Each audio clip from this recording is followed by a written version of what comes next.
ओम शांति। आज का पुरुषार्थ समर्पण भाव से बाप समान स्थिति, लव, लाइट एंड प्योरिटी का अभ्यास। आज बच्चों ने बाबा से पूछा, बाबा वननेस का अर्थ क्या है? तो बाबा ने कहा, वननेस में एक समान, अर्थात आपका व्यवहार स्वयं के साथ और सभी आत्माओं के साथ एक समान हो। जब जीव आत्मा ज्ञानी होती है तो स्वयं को तो श्रेष्ठ समझ या स्वयं से अत्यधिक प्यार करने के कारण कोई गलती होने पर दूसरे को दोषी ठहरा देती है और दूसरे को जल्दी से क्षमा भी नहीं कर पाती। और जब ज्ञानवान आत्मा बन जाती है तो दूसरों को तो क्षमा करना चाहती है, परंतु स्वयं की गलती का मनन कर लेती है, जिस कारण गलती संकल्पों में चली जाती है।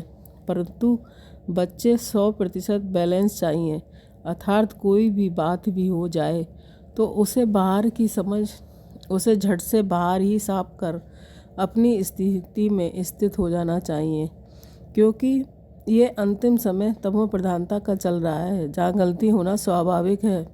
बस उसे झट बिंदु लगा अपने ऊंचे समान में स्थित होना ही, हाई वाइब्रेशन में स्थित होना है।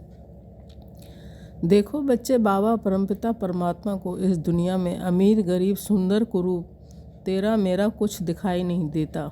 बस बाप को तो आत्माओं की कैपेबिलिटी नज़र आती है, अर्थात किस आत्मा में कितनी चमक है और वो कितना अपना भाग बना पाएगी, जिस कारण बाबा सभी आत्माओं पर एक समान रहम और कल्याण करता है। किंतु योग आत्माओं को समझानी दे स्वयं के समान बना स्वयं के समीप ले जाता है।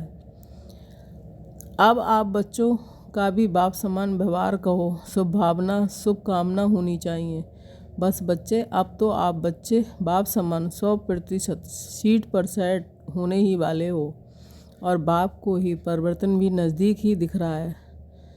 वैसे भी जो डेट फिक्स हो चुकी है उससे पहले ही सारी तैयारी हो जाएंगी। इससे कार्य शांति और सफलता पूर्वक संपन्न होगा। देखो, ये आपके संगठन की वाइब्रेशन परिवर्तन के कार्य की स्पीड को तीव्र कर देती है, और जब ट्रेन आने वाली होती है तो अनाउंसमेंट हो जाती है, तो सामान लेकर खड़े हो जाते हैं और उस समय सभी तरफ से किनारा कर लेते हैं, अर्थात हलचल को समाप्त कर देते हैं। ओम शांति।